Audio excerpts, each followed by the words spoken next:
The numbers in Georgia are just as staggering. We just shattered Wednesday's all-time high for new infections by more than 5,000 cases. But one thing that's different about this surge compared to others is just how much the virus is spreading right in metro Atlanta. Take a look at this map from the Georgia Department of Public Health. The explosion of cases in the past 2 weeks is primarily in the counties that surround Atlanta.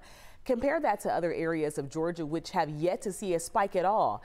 Here's a closer look at the counties in the metro with some of the highest single-day positivity rates. Clayton County leading the pack at the top, 66%, followed by Fulton with 57%. In Clayton County, 2 out of 3 tests came back positive on Wednesday. In Fulton, half of the people got tested, have COVID. And those tests continue to be really hard to find as we head into another holiday weekend.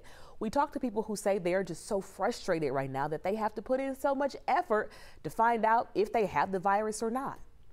I tried to go last week. It was completely packed. I had all my kids, so I didn't go. I didn't wait. Everyone's asking us to get tested in order to carry on with our lives. And if we can't get tested, how are we supposed to carry on?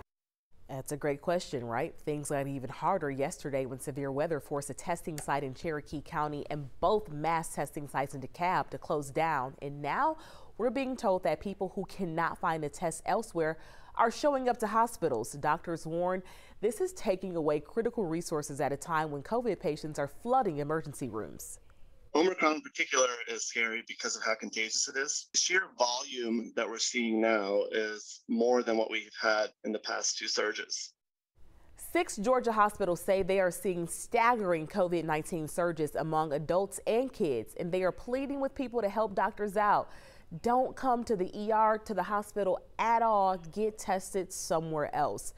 Georgia is in the middle of the fastest COVID-19 surge we have seen to date, and most of it is happening while students are off on winter break. But the second semester, it is coming up fast. This morning, more schools are announcing new changes to keep students safe. Mara Sirianni live from the Clayton County Board of Education, where district leaders just announced students are going to start next semester virtually. Mara, we just said Clayton County is leading the metro with the infection rate, so you got to think this is a good move.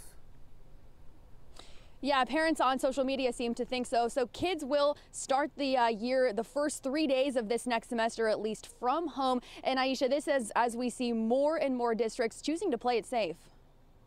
From Wednesday, January 5th through Friday, January 7th, all Clayton County students will learn virtual. Remember, the district already offered a full virtual option that parents had to opt into. District leaders hope this asynchronous start will allow for kids to complete the recommended quarantine and isolation times. I feel like I'm a better learner inside the building, but knowing it's asynchronous made me feel a little bit better, and just the fact that it's just 3 days. Clayton County has been hit particularly hard by the pandemic, and the latest surge is no exception, setting a new case record almost every day this week. At the end of December, Clayton also had the highest average positivity rate in the metro, with 43% of all tests coming back as positive cases. The CDC wants to see that number below 5%. I know that they're trying to take some heavier precautions since COVID has kind of jumped a little bit, so I know we're going to be back to normal soon. And the superintendent for Rockdale County Schools announcing the district will also begin the year remote. Right now, the plan is for students to head back to the classroom for in-person learning January 10th.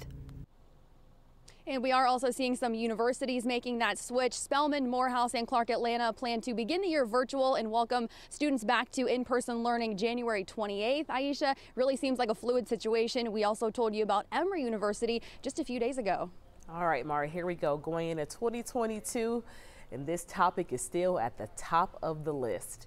Kids ages 12 to 15 could soon have a little bit more protection from the virus. The FDA could approve Pfizer's booster shot for use in that age group in the next few days. Studies have shown a booster dose significantly increases protection from the Omicron variant. With things changing so quickly, we want to give you the resources to stay up to date. Right now, you can find updated COVID guidelines for Metro Atlanta school districts and Georgia universities. Just head to 11alive.com and click on this headline.